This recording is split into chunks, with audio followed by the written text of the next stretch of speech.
में नीतीश कुमार की राजनीति को खत्म करने पर शाह तुले हुए हैं।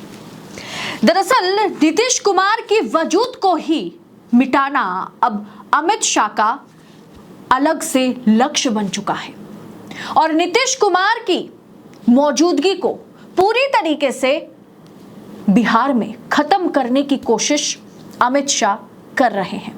यानी बिहार की सीएम को रबर स्टैम्प सीएम, जो कि मोदी शाह के इशारे पर नाचने वाले सीएम बनाने की कोशिश शाह कर रहे हैं।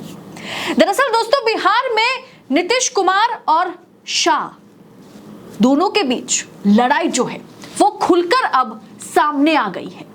दरअसल नीतीश कुमार ने जैसे ही कार्यकारिणी बैठक से दूरियां बनाई और दिल्ली दरबार पर दबाव वो बनाने लगे, जो चर्चा का विषय बन गया कि दिल्ली की हाई लेवल की मीटिंग में, कार्यकारिणी की बैठक में जो है नीतीश कुमार नहीं पहुंचे और वो कहीं ना कहीं मोदी और शाह को कुछ संदेश देने की कोशिश कर रहे थे।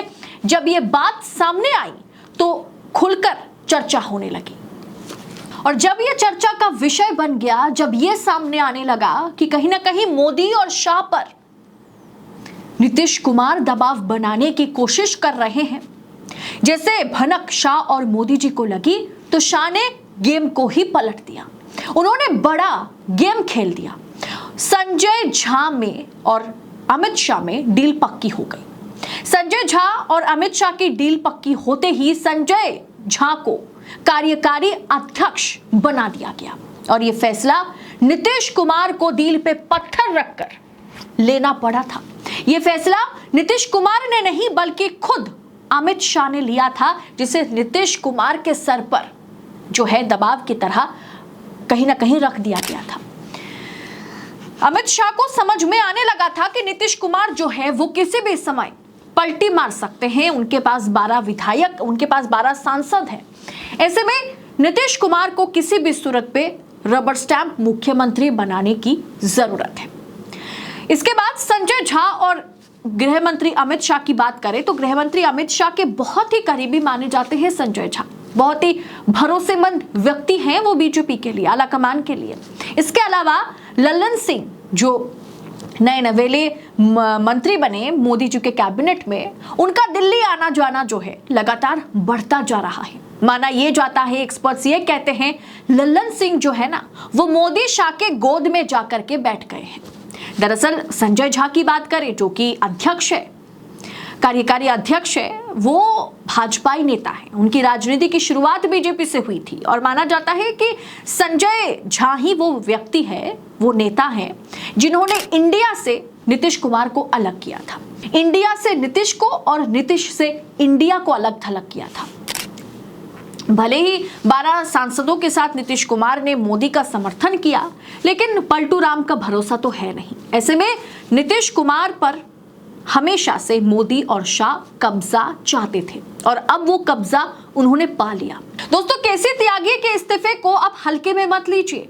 केसी त्यागी के इस्तीफे ने इतना साफ कर दिया कि अब जेडीयू में या बिहार में नीतीश कुमार की नहीं, अमित शाह की चलेगी।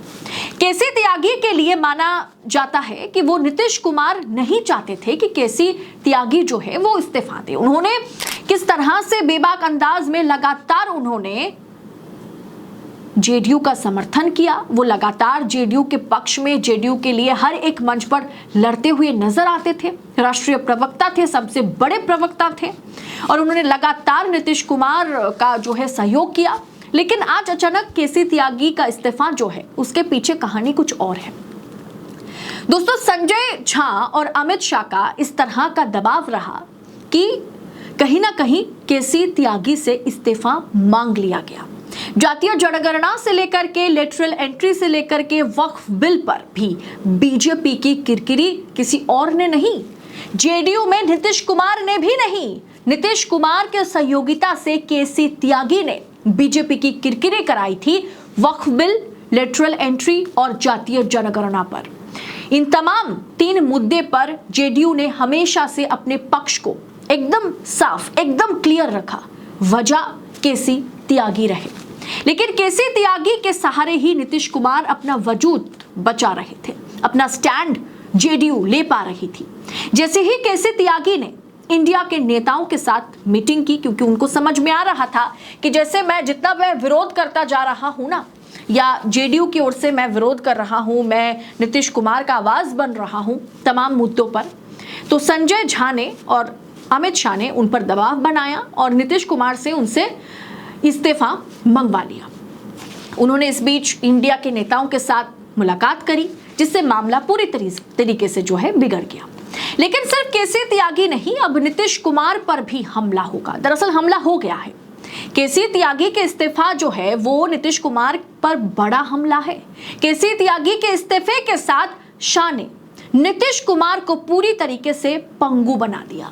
अब नीतीश कुमार के पास एक ही ऑप्शन है कि आगे बीजेपी के साथ चलना, मतलब जेडीयू खत्म हो जाएगी, आगे बीजेपी के साथ चुनाव लड़ना। सामने 2025 में बिहार में विधानसभा का चुनाव है, उसमें बीजेपी का साथ देना, मतलब जेडीयू वो टोटली फिनिश हो जाएगी। नीतीश कुमार पूरी तरीके से फिनिश हो जाएंगे। उनके बेटे की एंट्री वो राजनीति में होने वाली थी, जेडीयू में होने वाली थी, जिस पर बीजेपी ने पूर्ण विराम लगा दिया, क्योंकि बीजेपी को चाहिए नहीं जेडीयू, बीजेपी को चाहिए नहीं नीतीश कुमार या उनके बेटे। दरअसल ऐसे में नीतीश कुमार के पास एक ही ऑप्शन है, वो है इंडिया, वो है भारत नाम से जो इंडिया गठबंधन का एक तरह से ऐलान उन्होंने किया था। उसी इंडिया में, उसी अखिलेश के पास, उसी ममता के पास, उसी राहुल के पास, उसी उद्धव ठाकरे के पास, उसी शरद पवार के पास, उसी स्टालिन के पास नीतीश कुमार जाकर के हाथ मिला ले। इसके अलावा नीतीश कुमार के पास कोई चारा नहीं है और नीतीश कुमार बहुत ही जल्द, क्योंकि उनके पास चारा नहीं बचा है, उनका पीठ वो दीवार में कहीं ना कहीं अटक गया है, अब वो पीछे जा नहीं सकते। वो अब मोदी और शाह के साथ हाथ मिला नहीं सकते, क्योंकि अगर उन्होंने हाथ मिलाया तो आज केसी त्यागी ने इस्तीफा दिया, आगे चल के वो दिन नीतीश कुमार का हो जाएगा, आगे चल के वो दिन उनके 12 सांसदों का हो जाएगा, जब एक एक करके जेडीयू से इस्तीफा दे करके बीजेपी में जाकर के शामिल होंगे। इसलिए नीतीश कुमार के पास इंडिया में वापस जाने के सिवाय कोई दूसरा चारा है नहीं। ऐसे में वो दिन कब आता है, कब वो ये फैसला लेते हैं, ये देखना दिलचस्प होगा। फिलहाल इस पूरे विषय पर आपकी राय क्या है, जिसका डर कहीं ना कहीं सता रहा था हर किसी को, जिस मुद्दे पर हमने भी बात करी थी जब 9 जून को प्रधानमंत्री ने शपथ ली कि नीतीश कुमार का हाल मोदी जी क्या करेंगे वो आने वाला कल बताएगा, और आने वाला कल ने बता दिया कि कहां आज नीतीश कुमार खड़े हैं। तो इस पूरे विषय को आप किस अंदाज में देख रहे हैं, इस पॉलिटिकल अपडेट पर आपकी राय क्या है, कमेंट कर अपनी राय हमारे साथ शेयर जरूर कीजिएगा। ऐसे तमाम खबरों को हम आप तक पड़ताल के साथ पहुंचा सके, इसके लिए देशनीति को सपोर्ट जरूर कीजिएगा। बहुत बहुत शुक्रिया। फिलहाल इस रिपोर्ट में इतना ही, जल्द होगी आपसे मुलाकात। जय हिंद, जय भारत।